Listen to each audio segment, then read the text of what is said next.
It's been 7 years since Haiti was devastated by a powerful earthquake.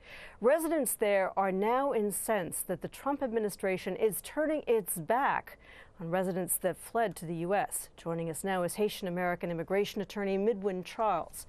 Now, Midwin, thank you for joining us. Thank you for having me. There were protests yesterday in Port-au-Prince that targeted the U.S. Embassy. As a matter of fact, closing the U.S. Embassy for some time. What's the continued fallout from those comments by President Trump that were so derogatory towards Haitians and people from the African continent? Right. Well, first, let me just correct. I do not practice immigration law. I do criminal law and litigation. I just wanted to make that clear so people don't start calling my office here in New York. But, you know, the fallback has been what you would expect from any group that feels maligned and disrespected. And I think that the good thing that has come out of this is that Haitian Americans have sort of banded together and are becoming ever more resilient in making sure that information is being passed out and disseminated to the community as to what people can do to find other pathways towards citizenship.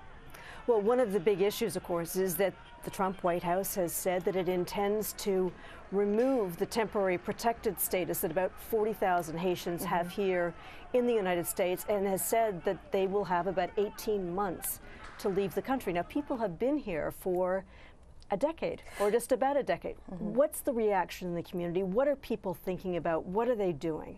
Well, the reaction is why? And I think that there are a lot of indicators that would show that this administration has been hostile to immigrants who come from brown countries. And when you look at some of the statements that Donald Trump has made, when you look at the Muslim ban that he has tried to put into practice at least on 3 different occasions, and we now know that the Supreme Court of the United States has decided to hear the Muslim ban. I think when you look at all of those things in its totality, there is a very hostile or hostility towards immigrants from brown countries. And in fact, just last week, the Attorney General of the United States, Sessions, said on Fox News that, you know, they didn't want immigrants coming here who were illiterate.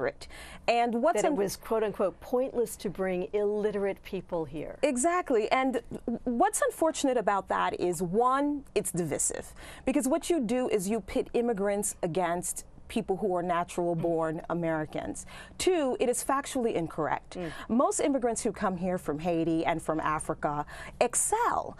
And not only do they excel in a variety of different industries, from entertainment to journalism to sports to medicine to music. I mean, you name it, and immigrants excel in various different industries. They also have higher educational attainment. Very much higher educational attainment. So it is factually incorrect that immigrants come here and do nothing and just suck up the resources and benefits that you know, America has, or that immigrants take jobs from Americans. Because you do have some immigrants who do come here, and yes, they do work as domestic workers, but you show me the line of Americans waiting for jobs to pick grapes at 3 o'clock in the morning. You're just not going to see that. Well, that brings me to the question: if this the removal of the temporary protected status goes ahead, if these 40,000 Haitians and others, there's about 300,000 people, I believe, in total who are covered by different aspects of the temporary protected status. If those people are forced to leave, what do you think the impact would be on the economy here? You've mentioned that sometimes these people end up doing work that other Americans don't want to do.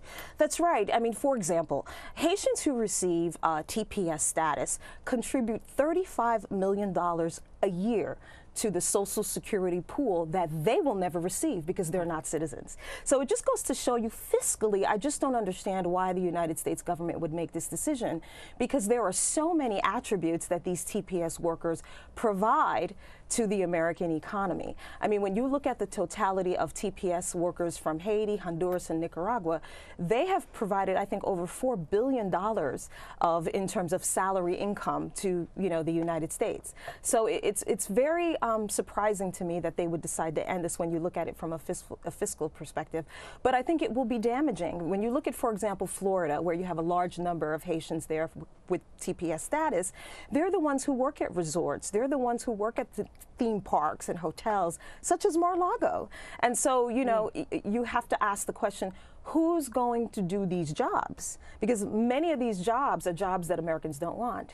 So it's going to have a devastating impact, I think, to those industries. I want to come back to something you mentioned earlier. We were talking about the reaction within the Haitian community here in the United States that's now facing removal from this country.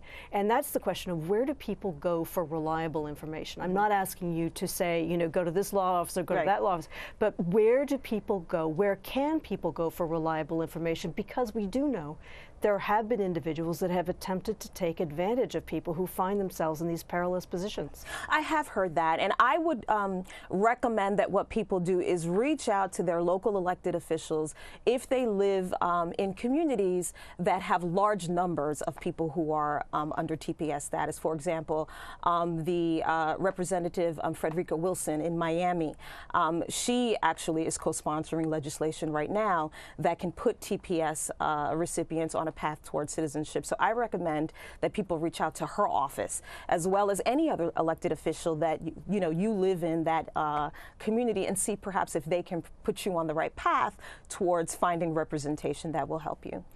Midwin Charles, thank you so much for joining us. Absolutely, you're welcome. Thank you.